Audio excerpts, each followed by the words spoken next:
Hey everyone, and welcome back for another deep dive. Today we're going to be talking about Amir Khusrau, Oh, yeah. a really interesting figure in Indian history. Definitely. Especially important for you UPSC aspirants out there, Mm-hmm.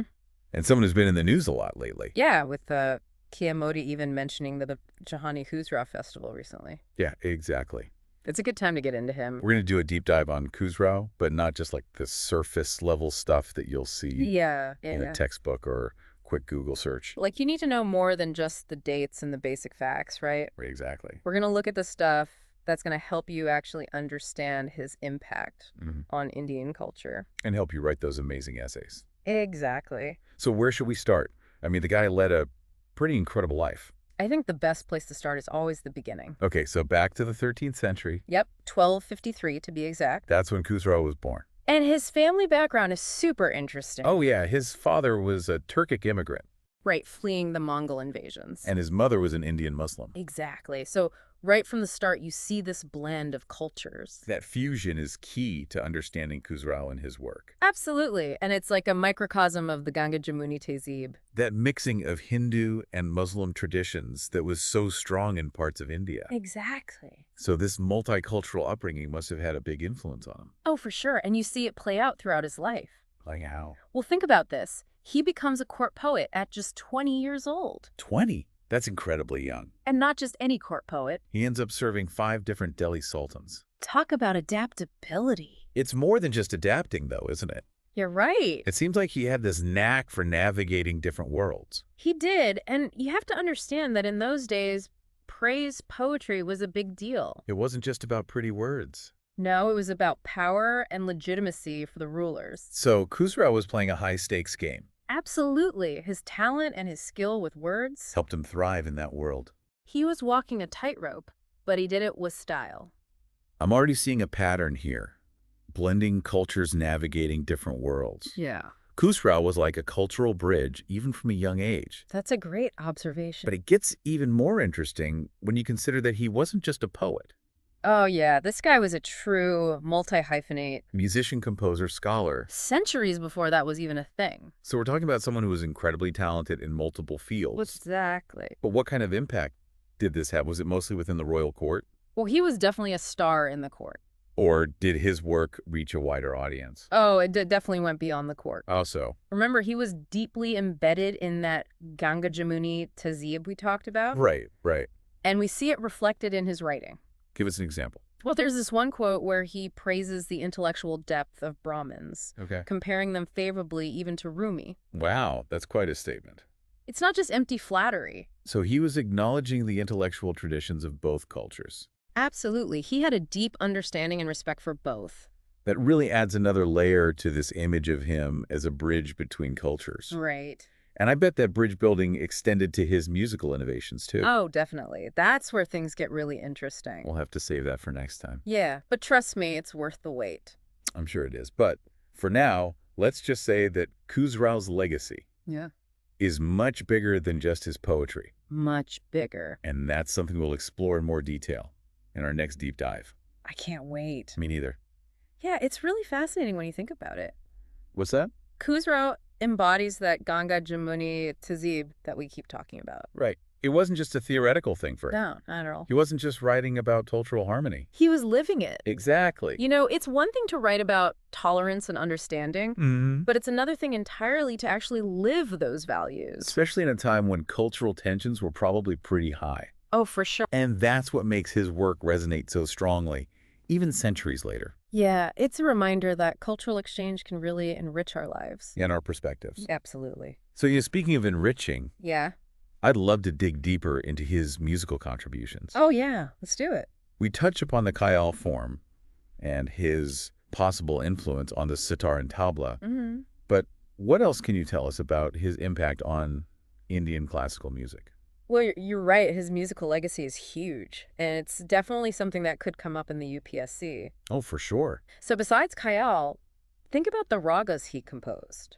Okay. I mean, they're still performed today. Wow. So they've really stood the test of time. They have. They're full of such beauty and complexity. And while the evidence for this sitar and tabla is debated, there's no denying his deep understanding of musical instruments. And his ability to innovate within those traditions. So for our listeners who might be new to Indian classical music, can you break down what a raga is? Sure. How does it work? We'll think of a raga as like a melodic framework. Okay. It's a set of rules that guide the improvisation and development of a musical piece. Okay.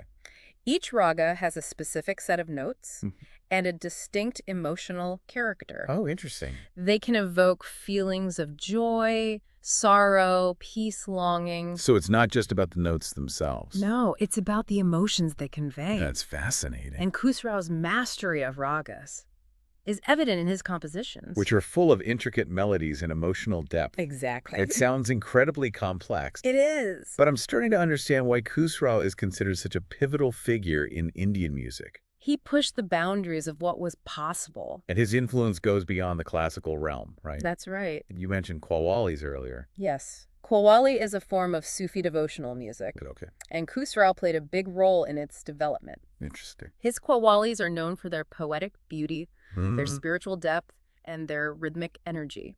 And they're still performed today, right?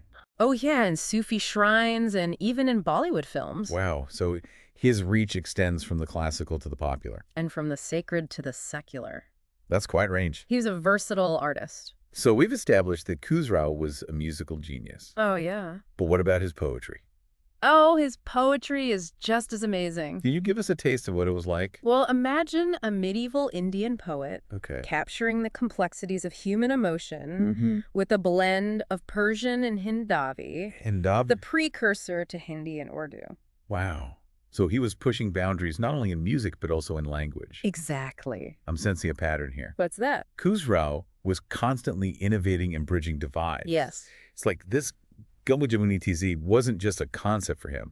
It was woven into the very fabric of his work. He got it. And that's what makes him such a compelling figure to study. Especially for UPSC aspirants. Absolutely. He embodies so many themes that are relevant to Indian history and culture. Speaking of UPSC, his life story seems like it's full of potential essay topics. Oh, for sure. Like, how did Khusrau's poetry reflect the socio-political dynamics of the Delhi Sultanate? That's a good one. Or how did his fusion of Persian and Hindavi contribute to the development of Hindustani language and literature? Those are excellent examples. And don't forget about his role as a cultural ambassador. Right. How did Khusrau's work promote cross-cultural understanding and tolerance? All questions that the UPSC could throw your way. And understanding Khusrau's life will help you answer them brilliantly. Absolutely. All right, let's shift gears a bit and talk about the end of Khusrau's life. Right. We know he was deeply devoted to Nizamuddin Auliya. Yes. And that their deaths were closely intertwined. They were. Can you tell us more about that? Well, their bond was so deep that when Nizamuddin passed away, Khusrau was just overcome with grief. That's understandable. And he expressed his sorrow in these really poignant words. What did he say?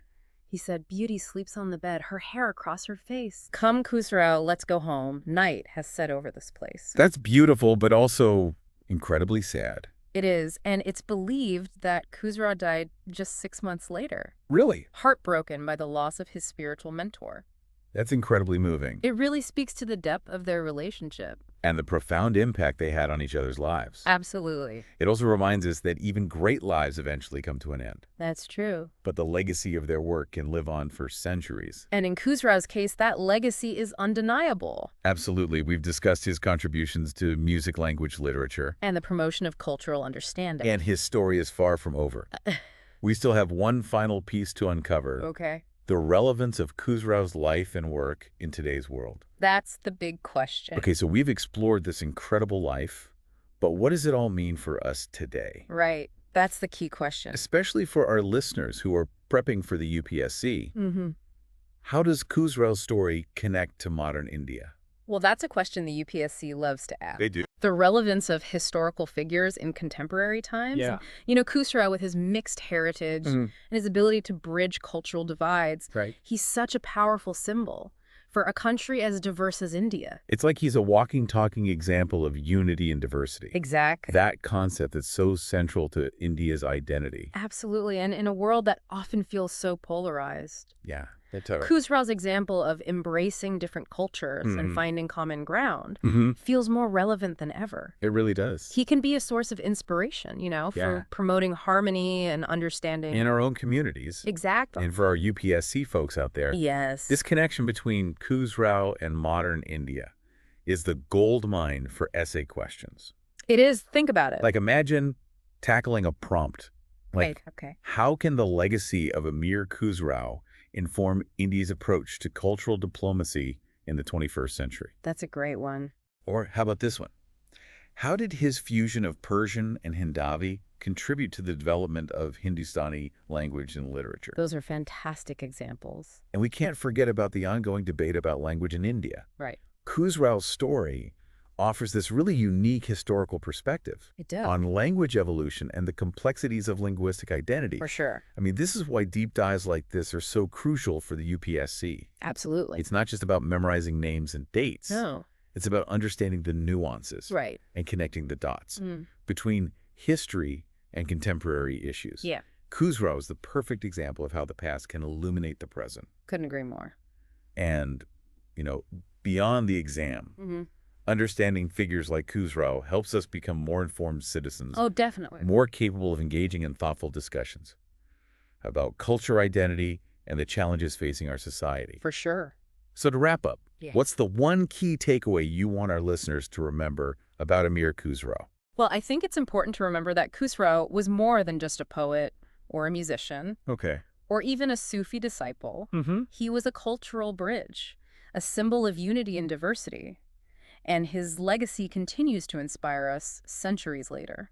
I love that. Beautifully said. Thank you. And if you're as fascinated by Amir Khusrau as we are, be sure to check out the recent article in the Indian Express. Yeah, it's a great read. It's the source for all the juicy details we've discussed today. We'll link to it in the show notes. We will. And don't forget to hit that like button and subscribe to our channel. Yes, please do. For more deep dives into topics that matter. We've got a lot more coming your way. We do. And if you have any questions or want to share your thoughts on Khusrau's legacy, drop a comment below.